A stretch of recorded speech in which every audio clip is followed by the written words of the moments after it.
দেশের বিভিন্ন বিশ্ববিদ্যালয়ের শিক্ষার্থীরা কোটা সংস্কারের দাবিতে গত 2 সপ্তাহের বেশি সময় ধরে আন্দোলন চালিয়েছেন। আন্দোলন ঘিরে প্রাণহানিও হয়েছে। এই প্রেক্ষিতে কোটা বাতিল করে আপিল বিভাগ রায় দিয়েছেন। কোটা সংস্কার আন্দোলনের চলমান পরিস্থিতি নিয়ে কথা বলেছেন প্রযোজক ও অভিনেতা সোহেল রানা। কোটা প্রথা বাতিলের দাবিতে শিক্ষার্থীদের আন্দোলন নিয়ে অনেক আগ থেকেই কথা বলেছি। মুক্তিযোদ্ধাদের নাম বারবার বলা হয় কেন? দেশ স্বাধীন হয়েছে 53 বছর।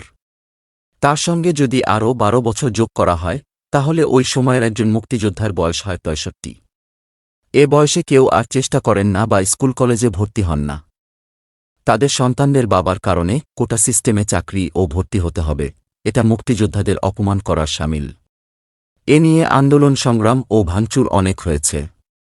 হাইকোর্টের রায় বাতিল করেছেন আপিল বিভাগ। আন্দোলনকারীরা জয়লাভ করেছেন।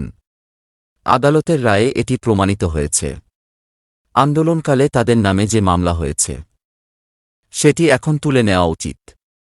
যারা দুর্ভাগ্যজনকভাবে আহত কিংবা নিহত হয়েছেন তাদের শোকসন্তপ্ত পরিবারের প্রতি সমবেদনা জানাচ্ছি। শুধু মৌখিক সমবেদনা জানালে চলবে না। তাদের পরিবারের যদি একজন উপার্জনক্ষম সদস্য থাকেন, যদি তাদের পরিবার সচ্ছল না হয়, তাদের প্রত্যেকের পরিবারকে সরকারের তরফ থেকে সাহায্য সহযোগিতা করা উচিত। আন্দোলনের সময় দুপক্ষের লোকজনই নিহত কিংবা আহত হন। আইনকে যারা ব্যবহার করেন আর সেটা করতে গিয়ে যদি তারা আইনের অপপ্রয়োগ করেন, তার বিচার হওয়া দরকার। অনেক জায়গায় না হলেও একটা বিষয় আমরা এবার খেয়াল করেছি, তা হল রংপুরে আবু সাঈদ নামে যে যুবকটি মারা গেছেন তার পেছনে কোনো লোকজন ছিল না। তিনি খোলা হাতে বুক চিতিয়ে দাঁড়িয়েছিলেন। যুবকটি পুলিশকে ক্ষোভের সুরে বলেছিলেন, আমাকে গুলি করো। সেখানে একজন দারোগা তাকে গুলি করলেন। তাকে তো জনগণের টাকায় কেনা অস্ত্র দেওয়া হয়েছিল। ওই দারোগাকে জবাবদিহির আওতায় আনা দরকার। দেশে তো আইন আছে। এ ব্যাপারে বিচার বিভাগীয় তদন্ত হওয়া দরকার।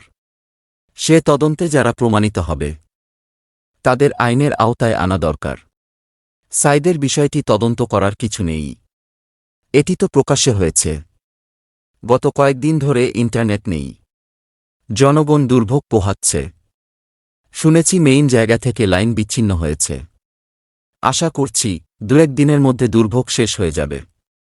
আমরা তো চাই দেশ আবার আগের মতো সুন্দরভাবে চলুক। কারফিউ থাকুক, এটা আমরা চাই না। কারফিউ মানে নিজের ভাই প্রতিপক্ষ হয়ে দাঁড়াচ্ছে। আর্মি নামানো তো শেষ পদক্ষেপ। আমাদের সেনাবাহিনী অত্যন্ত সৌন্দর্যের সঙ্গে পরিস্থিতি নিয়ন্ত্রণ করছে। যেখানে তারা একটি গুলিও ফোটায়নি। কাছে এসে আন্দোলনকারীদের বুঝিয়ে এটি নিয়ন্ত্রণ করেছে।